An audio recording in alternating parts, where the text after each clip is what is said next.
नमस्कार, श्रीमती मोहरी देवी तापड़िया कन्या महाविद्यालय जसवंतगढ़ के यूट्यूब चैनल पर मैं प्रवक्ता हनुमान मैं शर्मा आप सभी विद्यार्थियों का हार्दिक स्वागत अभिनंदन करता हूं।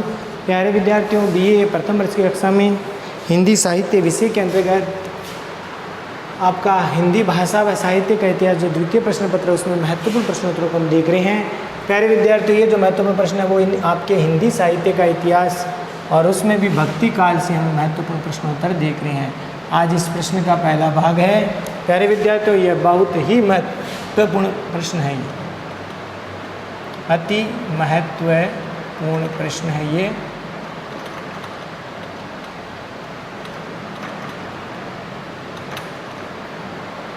तो इस प्रश्न को हम देखते हैं, काफ़ी बार परीक्षा में आया हुआ है। भक्ति काल स्वर्ण युग पर निबंध लिखिए, इस प्रकार से प्रश्न आ सकता है। या फिर ऐसा प्रश्न आता है, भक्ति काल हिंदी साहित्य का स्वर्ण युग है, इस कथन पर अपना मत प्रकट कीजिए।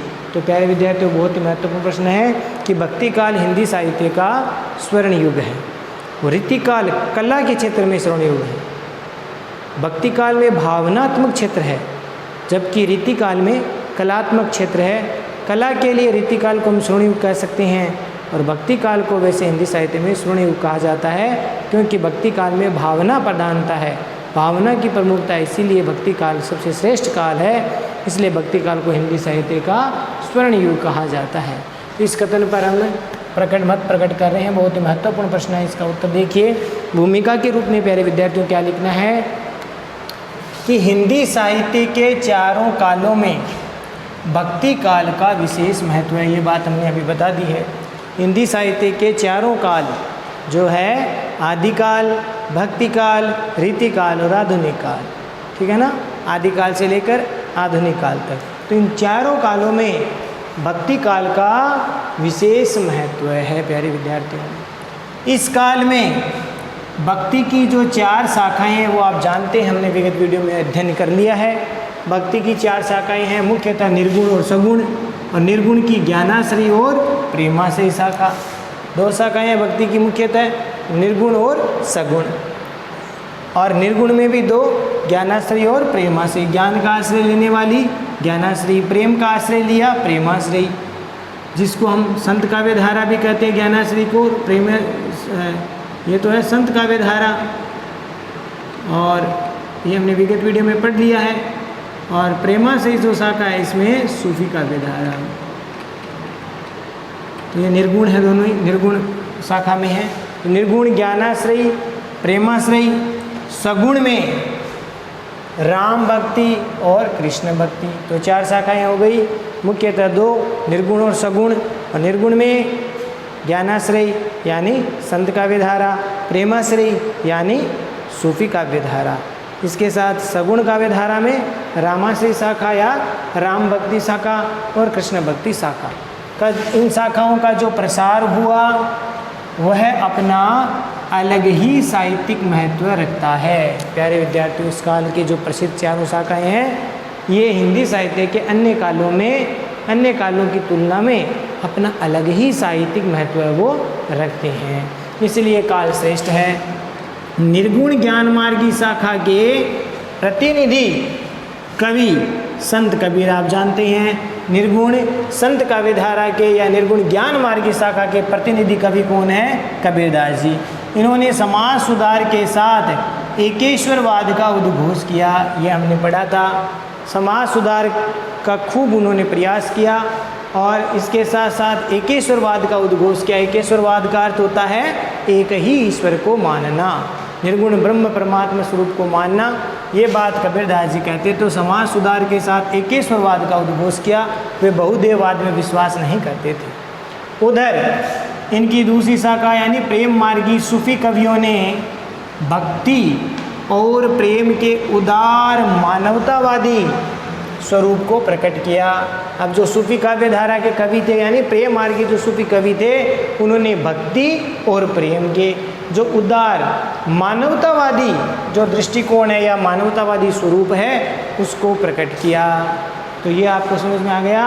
प्यारे विद्यार्थियों, निर्गुण ज्ञान मार्ग की शाखा के प्रतिनिधि कवि कबीर ने समाज सुधार के साथ एकेश्वरवाद का उद्घोष किया। एक ही ईश्वर है ऐसा उन्होंने बताया। और प्रेम मार्ग की सूफी काव्य धारा ने भक्ति और प्रेम के उदार मानवतावादी स्वरूप को प्रकट किया। राम भक्ति शाखा में प्यारे विद्यार्थियों जहाँ लोक मंगल पक्ष की प्रधानता है, राम भक्ति काव्य शाखा में लोक मंगल की भावना है, लोक पक्ष की प्रधानता रही है। वहीं पर प्यारे विद्यार्थियों कृष्ण भक्ति शाखा में लोक रंजक पक्ष की प्रधानता रही है, लोगों का मनोरंजन, लोगों का आनंद, उनके मन को हृदय को आनंद देने वाला। तो कृष्ण भक्ति शाखा में लोक रंजक स्वरूप की प्रधानता है, तो राम भक्ति शाखा में लोक मंगल पक्ष की प्रधानता है। तो ध्यान हो गया, राम भक्ति शाखा में लोक मंगल पक्ष की प्रधानता और कृष्ण भक्ति शाखा में लोक रंजक स्वरूप की प्रधानता। इनके राम लोक मंगलकारी है और इनके कृष्ण लोक रंजक है। इस प्रकार से प्रधानता रही है। आगे देखिए, सभी शाखाओं में भक्ति भाव व लोक चिंतन का स्वर व्यक्त हुआ है। प्यारे विद्यार्थियों, सभी शाखाओं यानी निर्गुण और सगुण, निर्गुण में ज्ञानाश्रय और प्रेमाश्रय या जिसको हम संत काव्य धारा या सूफी काव्य धारा कहते हैं, साथ ही साथ सगुण की राम भक्ति और कृष्ण भक्ति, इन सभी शाखाओं में भक्ति भाव और लोक चिंतन का स्वर व्यक्त हुआ है। मुख्यतः भक्ति भावना इनका कार्य था, लोगों में भक्ति भावना जागृत करना, लोक चिंतन का स्वर है वो व्यक्त हुआ।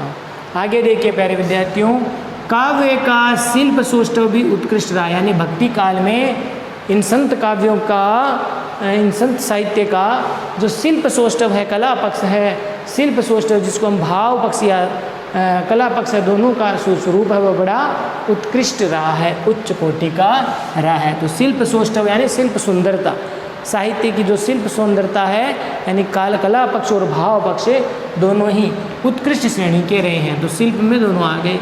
आगे देखिए, इन्हीं विशेषताओं के कारण भक्ति को हिंदी साहित्य का स्वर्ण युग कहा जाता है।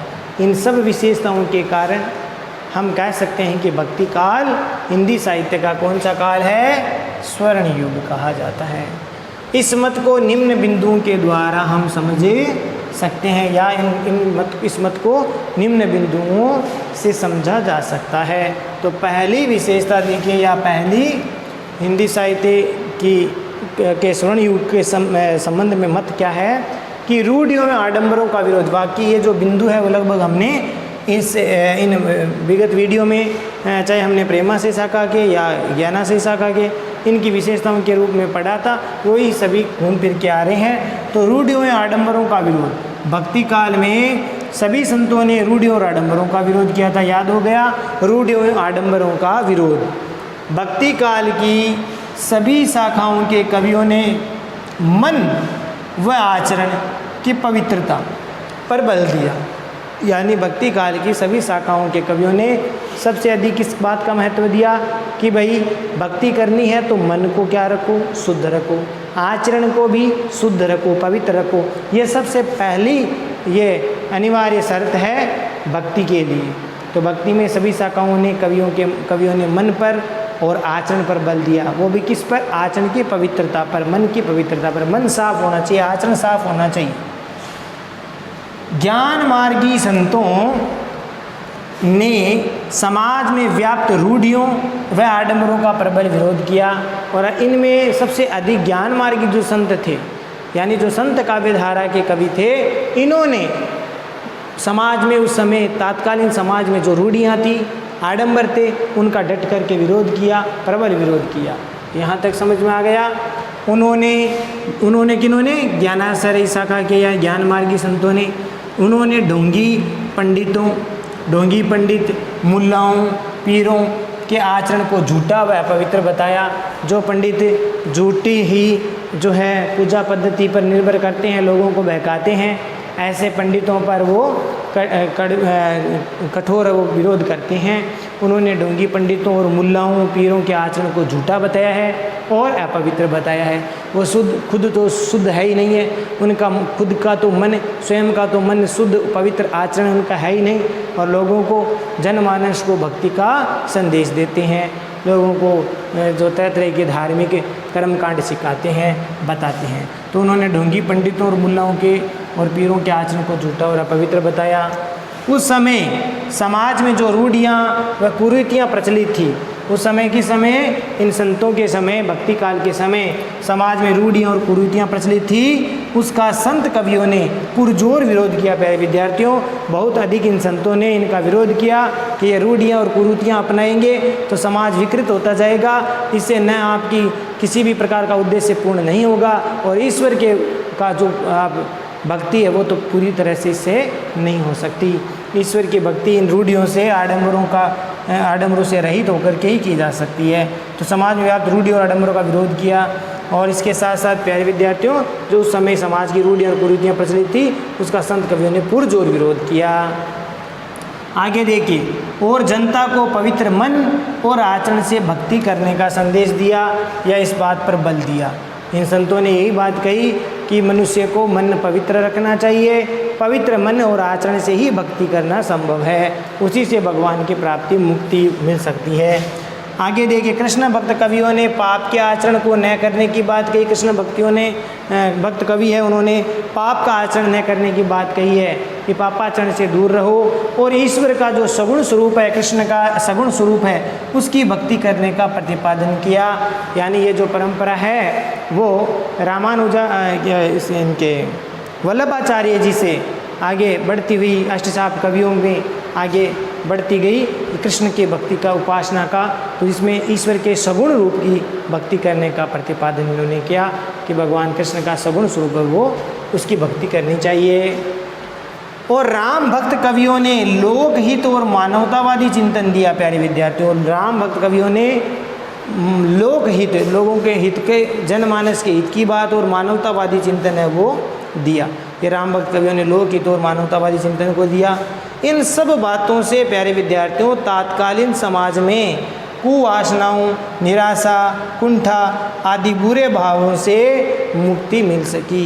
इन सब बातों से जो संतों ने अच्छी अच्छी बातें बताई लोगों को, जनमानस को जो रूढ़ियों, आडंबरों का विरोध किया और लोगों को सही मार्ग पर लाने का खूब प्रयास किया अपनी तरफ से, और इस प्रकार से उनके प्रयासों से उस समय धीरे धीरे बदलाव आने लगा, अर्थात कुवासनाओं, निराशा, कुंठा इत्यादि जो बुरे भाव थे उनसे मुक्ति है उनको मिल सकी। तो प्यारे विद्यार्थियों, ये पहला बिंदु है, ये पहली एक तरह से स्वर्णकाल होने की विशेषता के रूप में हम कह सकते हैं कि रूढ़ियों, आडंबरों का विरोध। अगली विशेषता में कि देखिए कि क्यों है भक्ति काल स्वर्णयुग, तो इसमें देखिए लोकहित की भावना का प्रसार। सबसे महत्वपूर्ण बात है लोकहित की भावना का प्रसार, यानी इन संत काव्य धारा के या भक्ति काल के इन कवियों की जो भावना क्या थी, लोकहित की। अपनी भावना स्वार्थ के लिए नहीं, परार्थ के लिए साहित्य लिखा गया। तो लोकहित की भावना का प्रसार देखो, भक्ति काल के साहित्य में कहीं पर यदि व्यक्तिकता दिखाई देती है तो उसका समापन सामाजिकता यानी समष्टिगतता के रूप में दिखाई देता है।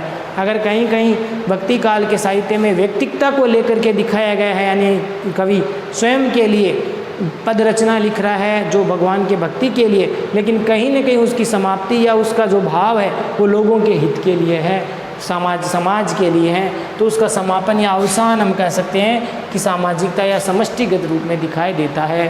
और अगली बात देखिए कि सारे संत काव्य में सामाजिक हित चिंतन की भावना से परिपूर्ण है। जो संत काव्य है उसमें जो सामाजिक हित चिंतन के बात की भावना को बढ़ावा दिया गया है। यह सारा जो साहित्य संत काव्य है, सारे संत काव्य में सामाजिक हित चिंतन की भावना से परिपूर्ण है, भरा हुआ है। इसमें समाज के हित की बात ही कही गई है।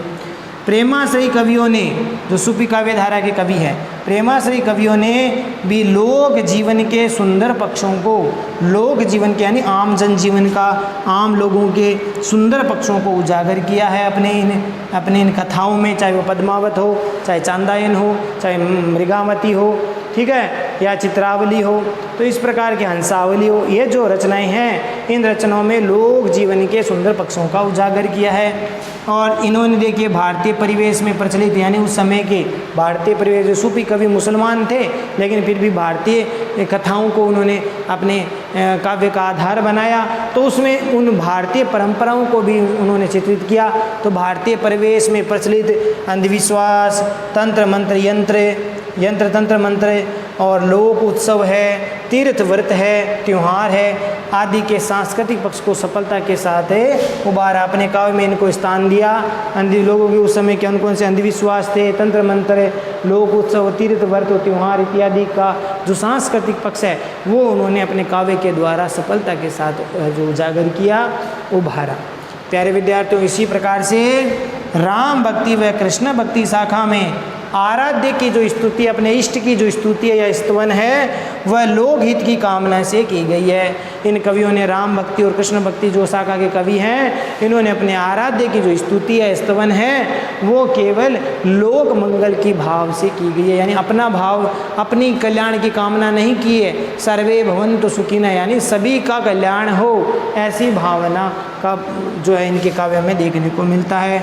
इसीलिए ये जो भक्ति साहित्य है वह इन चारों कालों में भक्ति साहित्य की ये अन्यतम विशेषता मानी जाती है। ये जो विशेषता यानी लोकहित की भावना, ये सबसे बड़ी विशेषता है भक्ति साहित्य की, अन्यतम यानी एक विशेष विशेषता है।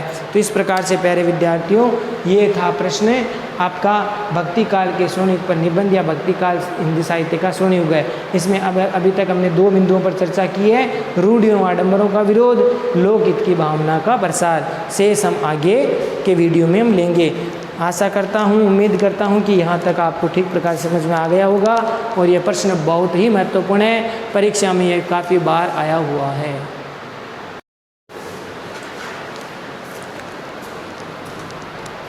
तो प्यारे विद्यार्थियों, आज के लिए बस इतना ही। अगले वीडियो में पुनः उपस्थित होंगे, इस प्रश्न के आगे के बिंदुओं की चर्चा करेंगे। तब तक के लिए आप यहाँ तक जो भी पढ़ाया गया है वो सब आप नोट करें, समझें और उसको याद भी करें। चैनल को लाइक, शेयर और सब्सक्राइब करना ना भूलें। जय भारत, जय हिंदी। धन्यवाद विद्यार्थियों।